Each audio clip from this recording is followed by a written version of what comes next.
Hey, we've got a dramatic, exciting, liberating, expansive full moon in Leo next week on February 12th. And today on February 5th, there's all sorts of generative forward momentum that you might be feeling. This is because of Jupiter in Gemini recently stationing direct, which I'll talk a little bit more about. And also, we're only about a week away from Uranus having stationed direct at the end of January on January 30th. Today, on February 5th, the moon is with Uranus, giving even more of an expansive, liberating, breakthrough quality to this time with that waxing first quarter moon activating Uranus. And we're heading to this full moon that will be forming a square aspect with Uranus, which means that quality of breakthrough, sudden acceleration of change, some change being upsetting, perhaps bringing up a lot of feelings of uncertainty about what the future might hold. But due to a lot of the other aspects going on, there's a lot of exciting creative potential and envisioning available right now. And one of those factors involves Venus. Venus is getting brighter and brighter in the night sky right now. And in fact, the future is so bright, I've had to wear shades. Hey, I'm Gray Crawford. I'm speaking to you right now from the Sabino Canyon in Tucson, Arizona. I'll give you a little view of where I'm sitting.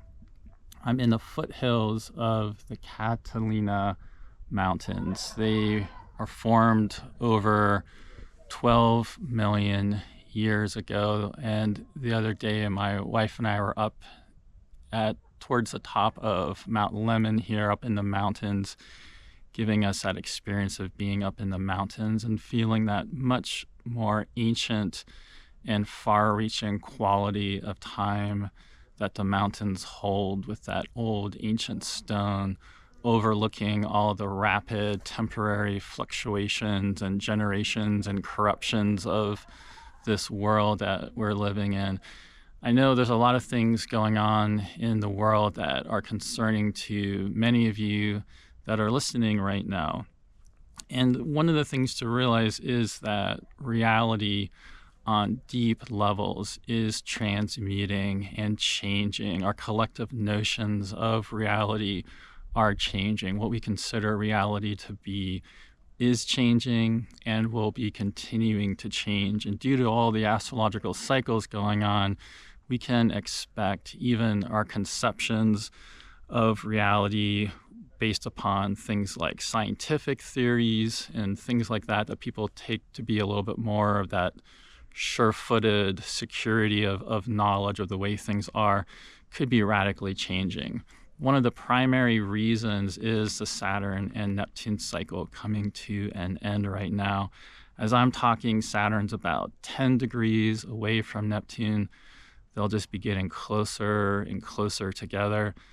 Neptune is really close to the north node of the moon right now.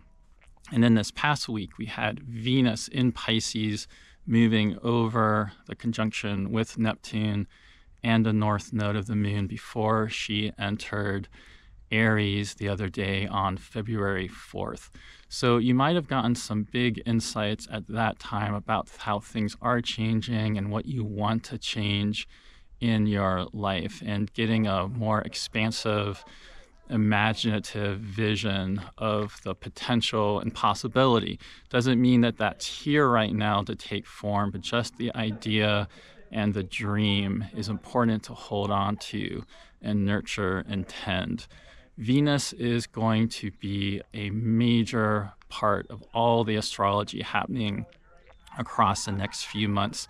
As I mentioned, she is bright in evening skies right now. In fact, she is coming into her brightest phase that she ever gets within her cycle. She's coming closer and closer to us in orbit, becoming brighter and brighter as this great wishing star following sunset. And she will continue to brighten as we come into this full moon in Leo. So we have a combination of the moon getting brighter and brighter each night, and Venus getting brighter and brighter as she's coming closer and closer to us. The Venus retrograde phase is coming. We always have this happen as we approach the Venus retrograde phase, that she reaches her maximum elongation away from the sun. That happened back on January 10th.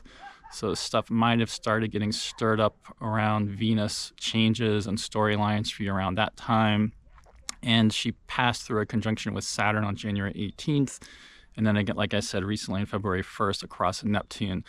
Those are important because she is going to be threading and weaving back and forth between Saturn and Neptune as they come to the end of their cycle. And later in May, after Neptune enters Aries at the end of March, Venus will come direct and form a conjunction with Neptune at the very beginning of Aries. So she's going to be all a part of how we transition and change and shift, along with this big ingress of Neptune into Aries. We haven't had Neptune in Aries since the 1860s and 1870s. There's a lot to say about that.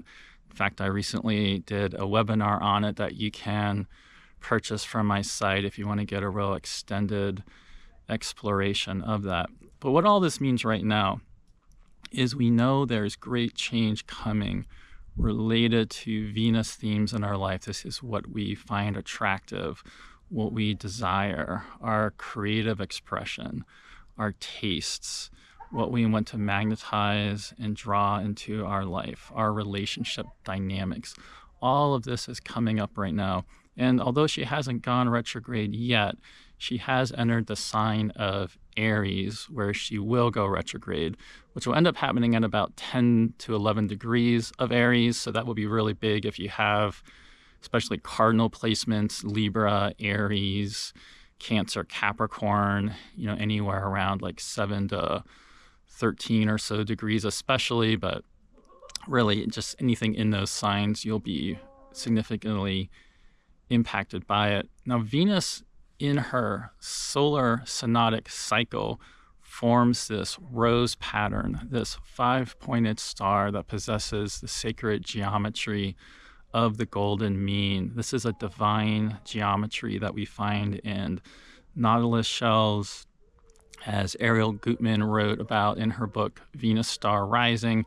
It's even in the way we've constructed the piano with the octaves holding 13 keys, 8 being white and 5 being black. That's because in her 8-year cycle, she stations retrograde and forms these reanimating, regenerative conjunctions with the sun 5 times, forming a 5-pointed star or a rose pattern. And as Ariel Gutman also wrote about in that book, there's something incredible about this sacred divine geometry she possesses in her cycle that operates very much like her spinning the threads of destiny and fate, just like the Moirai or the Fates. And this always makes me think about the Orphic hymn to Aphrodite and how she's also called the mother of necessity there. And so while Venus does govern Eros and that force of Eros and love and union and attraction, she also makes us confront the forces of necessity or Ananke. And it's really in that intersection of necessity and the limits and constraints of necessity and how that bumps up against the desire and creativity of our Eros that creativity really emerges from.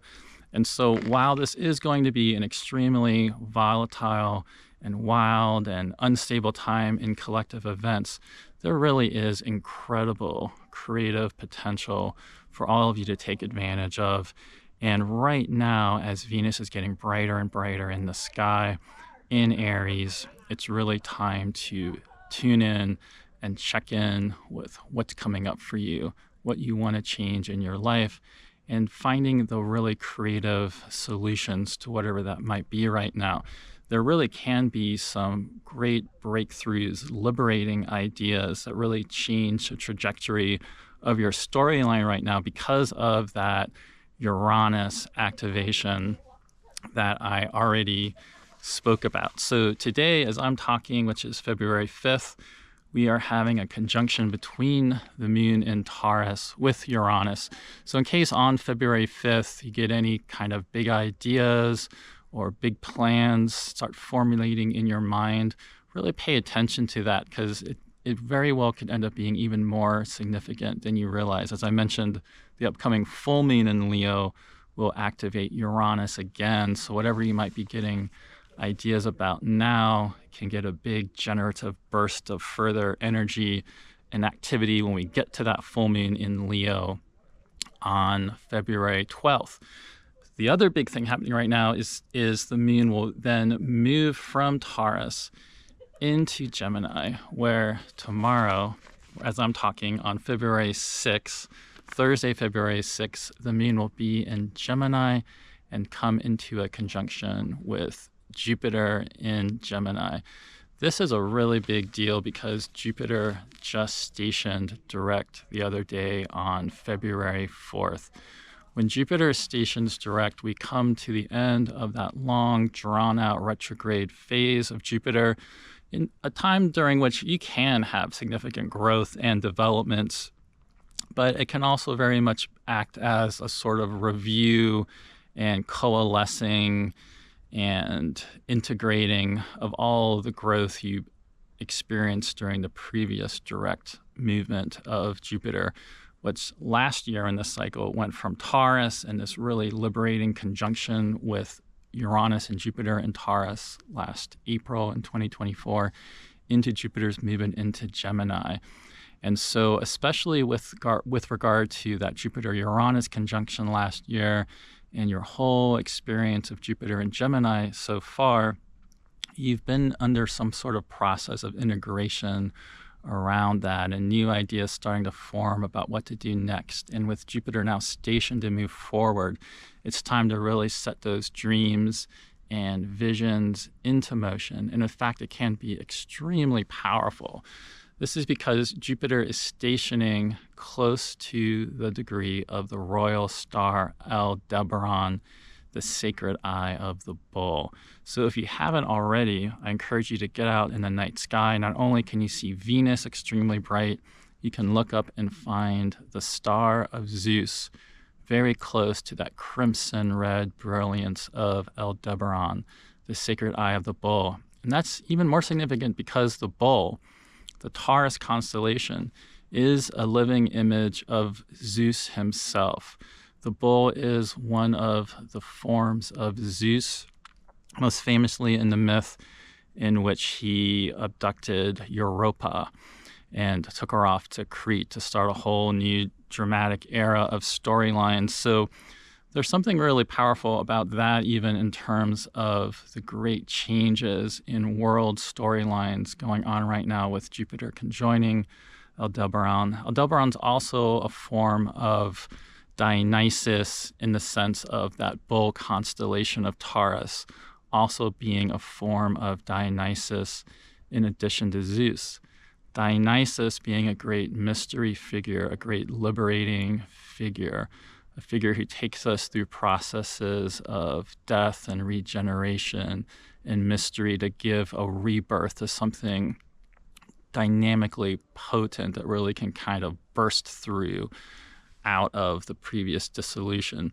That royal star Aldebaran is one of the most powerful, potent stars in the sky in terms of honors and wealth and bringing in greater abundance into your life. And so it is extremely auspicious that Jupiter is stationing there. Now, in current events and world events, we're seeing all sorts of terrible, dramatic power plays going on amongst world leaders, which also makes sense with Jupiter stationing near Aldebaran. But in your personal life, this can be incredibly empowering for you. So there is some really deep, potent, generative momentum coming behind this stationing of Jupiter right now. And that is going to be something you might be able to check in more about tomorrow on February 6 as the moon moves through there and forms a conjunction with Jupiter and Gemini. In fact, the moon's getting really high out of bounds in declination right now due to where the nodes are and this lunar standstill phenomenon we're in. So we really should see the moon up high in the sky near the Pleiades, moving across that constellation of the Bulls. So I also encourage you to check that out tomorrow on February 6th.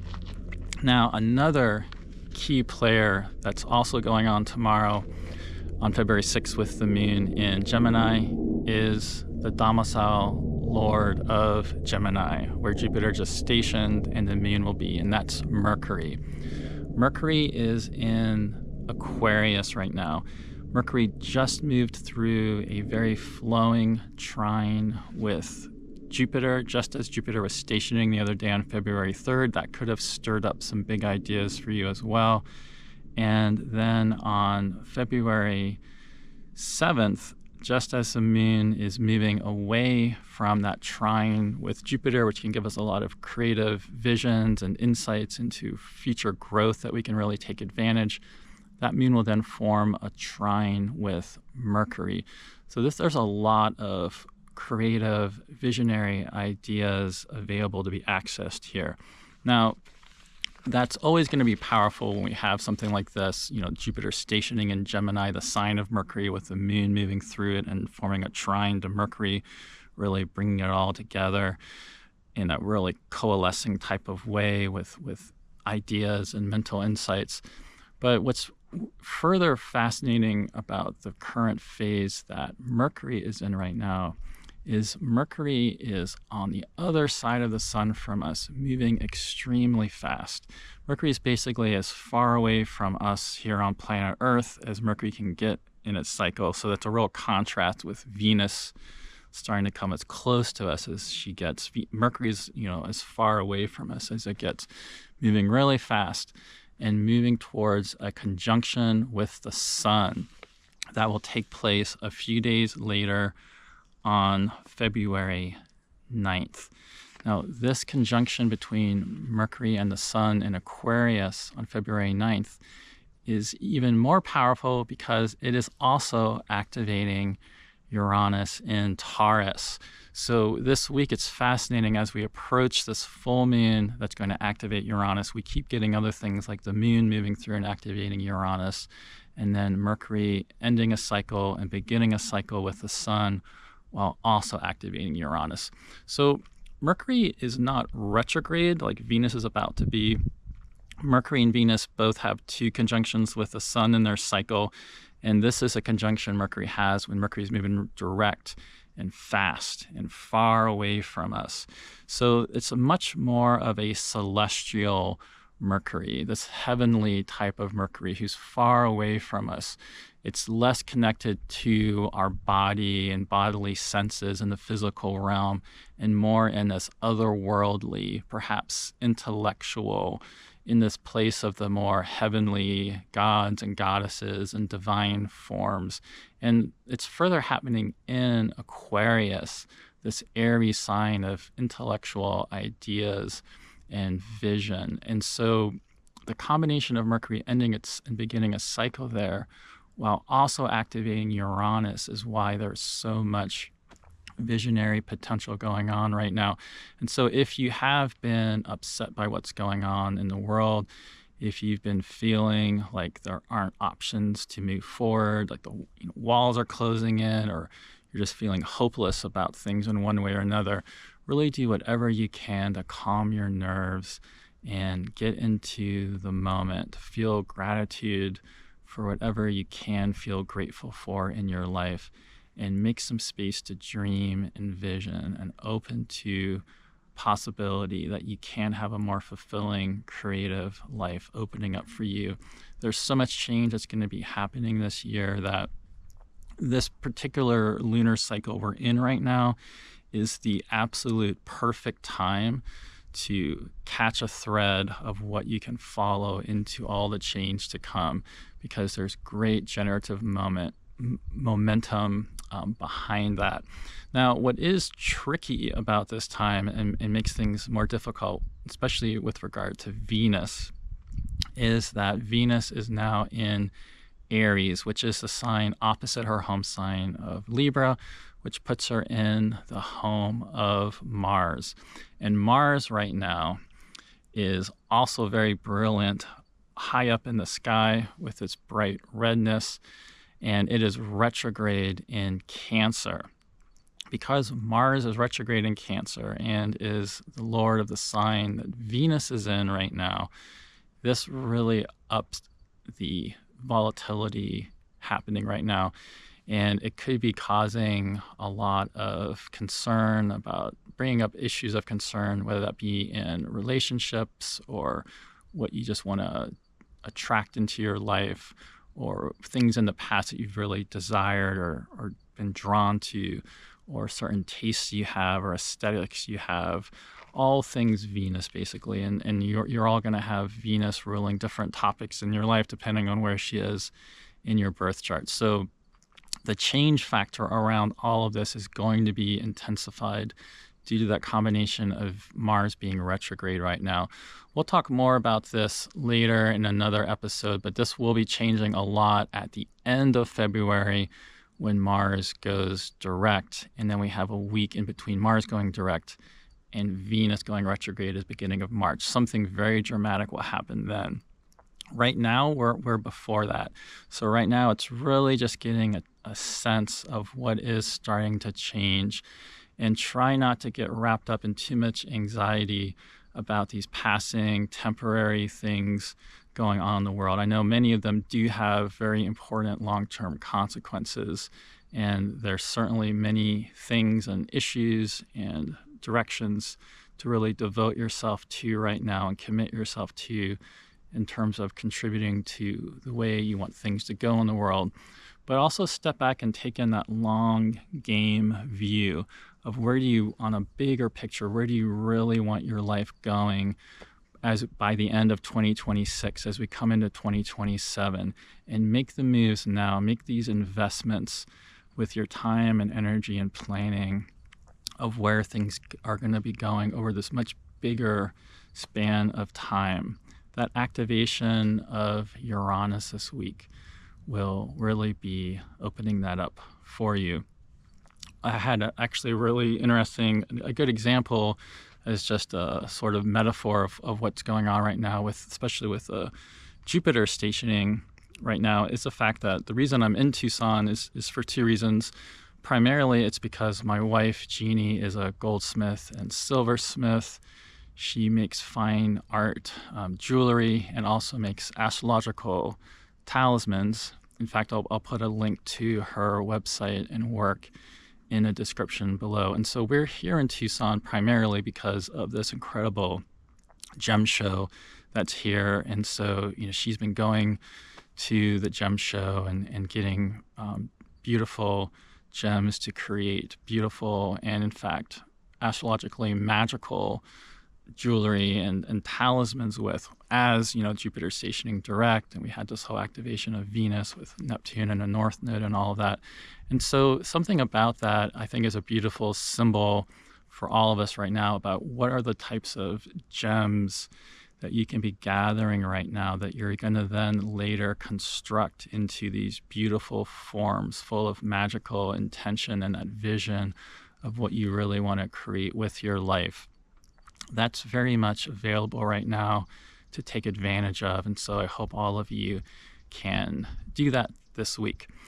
Also, in case you see this video in the next day, I'm also here in Tucson because I will be speaking at the Tucson Astrologers Guild on Friday night, February 7th, which will be a talk I'm giving on Saturn and Neptune forming their conjunction in the first degree of Aries.